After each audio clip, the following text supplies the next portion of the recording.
उत्तर प्रदेश के हालात बदल रहे हैं, उत्तर प्रदेश के हालात बदल रहे हैं। और एक तरफ तो नीले झंडे वाले बाबा साहब अम्बेडकर के अनुयायी, फूले साहू के अनुयायी घूम रहे हैं, दूसरी तरफ कुछ बहरूपिये भी घूम रहे हैं। और बहरूपियों को कैसे पहचानना है, बहरूपियों को कैसे पहचानना है, तो उनकी बातों पे गौर करना पड़ेगा।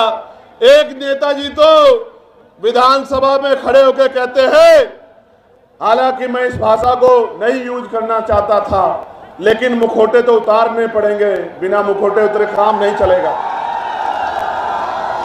मैं जो मंचासीन हमारे नेता उनको भी बताना चाहता हूं कि आज देश में सिर्फ चमार जाति को आरक्षण नहीं मिलता, पूरे शेड्यूल कास्ट को आरक्षण मिलता है, पूरे बैकवर्ड क्लास को आरक्षण मिलता है। और तो और कई सारे, मैं देश भर में घूमता हूं, क्षेत्रीय आधार पे तो सामान्य जाति के लोगों को भी हिमाचल में, जम्मू कश्मीर में, उत्तराखंड में आरक्षण का लाभ मिलता है। और तो और 2019 से ईडब्ल्यूएस के जरिए सामान्य जाति के गरीबों को भी आरक्षण का लाभ मिलता है। लेकिन एक नेता असेंबली में खड़े हो कहते हैं कि मैंने केवट से पूछा कि आप चमार बनना चाहते हैं।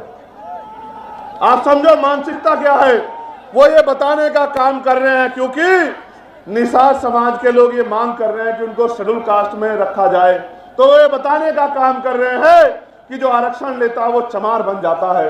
और मैं उन नेताजी को और उनके बड़े नेताजी को कहना चाहता हूं इस मंच से, कभी बाके चमार का इतिहास पढ़ना तो आपको पता लगेगा, और कभी सिर्फ बाके चमार का इतिहास मत पढ़ना, कभी चमार रेजिमेंट का इतिहास पढ़ना तो आपको पता लगेगा कि हमारे शौर्य का, कि बहुजन समाज में शौर्य कितना है। मैं तो बार बार कहता हूं कि बना के देखो, अहीर रेजिमेंट बना दो, गुजर रेजिमेंट बना दो, पाल रेजिमेंट बना दो, प्रजापति रेजिमेंट बना दो, निषाद रेजिमेंट बना दो, और देश की सेवा में, देश की रक्षा में मौका दो बहुजन समाज के लोगों को, हम दिखाएंगे देश की रक्षा कैसे होती है। बनाओ मौर्य रेजिमेंट, बनाओ साके रेजिमेंट, बनाओ कुर्मी रेजिमेंट, अगर आप में हिम्मत है बनाओ पटेल रेजिमेंट, और दो मौका, हम बताएंगे हमारे अंदर कितनी क्षमता। इतिहास गवाह है कि हमने अंग्रेज हो या कोई और शासक हो, किसी के आगे घुटने नहीं टेके, इतिहास बात का गवाह।